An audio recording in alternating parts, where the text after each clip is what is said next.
Now today I'm with my women, my ordinary women. Listen, today I know that a lot of you today, your marriage is at edge of divorce. Your marriage is not working. You are frustrated. You are in pain. You don't know what to do. Yes, you are asking why.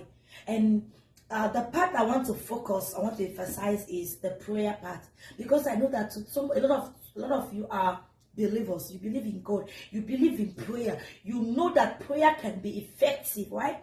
But still, you are praying for your marriage, but there's still no changes. You are hoping, you are praying that what your partner behavior, God will change your partner life. You will become that nice husband. You will become a responsible husband. You will become a loving husband. He will change his evil ways, but still, nothing is changing.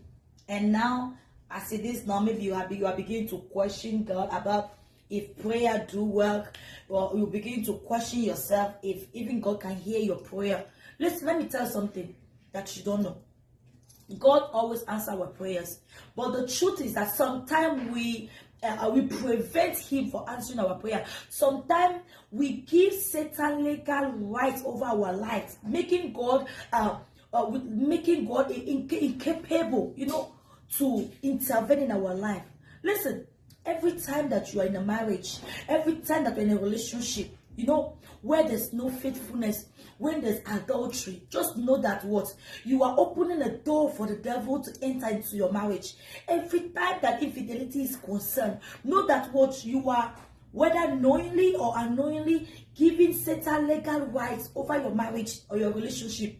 So at that particular time, you are enabling him, empowering him to come and take total control in your marriage. And that's when you begin to see disconnection, pain, argument, conflict, a lot of trauma going on. Why? Because you chase God out of your marriage and you invite the enemy to come and rule based on your behavior.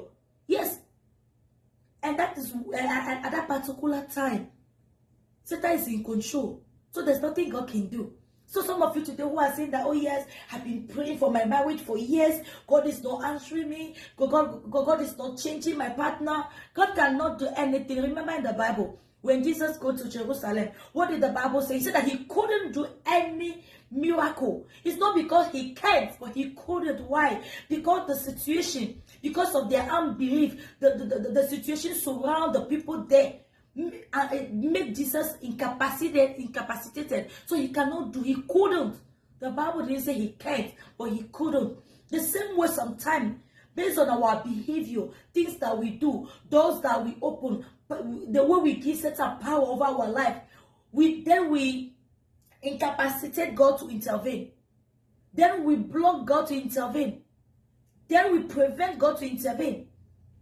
So listen, let me tell this. Instead of you praying, for those of you who are there now, who can relate to what I'm saying, instead of you complaining that God is not changing your partner, God is not intervening in your marriage, you have been praying for years, but the same problem is still there, the same problem is over the same issues. Listen, stop that kind of prayer. Let me teach you how you're supposed to be praying now.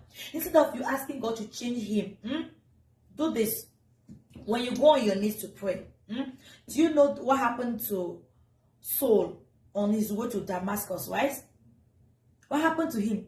When Saul was killing the Christians, when Saul was destroying life of Etienne, Saul was the brain behind Etienne's death, right? But when he was doing all those kind of evil, did you see God intervene? No. Did you see God change him? No. Did you see any transformation in his life? No. But what happened to him on his way to Damascus? He had a divine encounter. Yes, and remember, when Saul had that divine encounter, what happened to him? His life changed. So instead of you praying for your partner for God to change him, pray for divine encounter. May God encounter him. Let him have that personal encounter with God himself. Let him have that divine encounter with the Holy Spirit. That is when you as a wife, you begin to see transformation. That is the only time you as a wife, you begin to see changes in his life. Because you as a wife, there's no way you can change him. You don't even have that power to change him. It's not possible.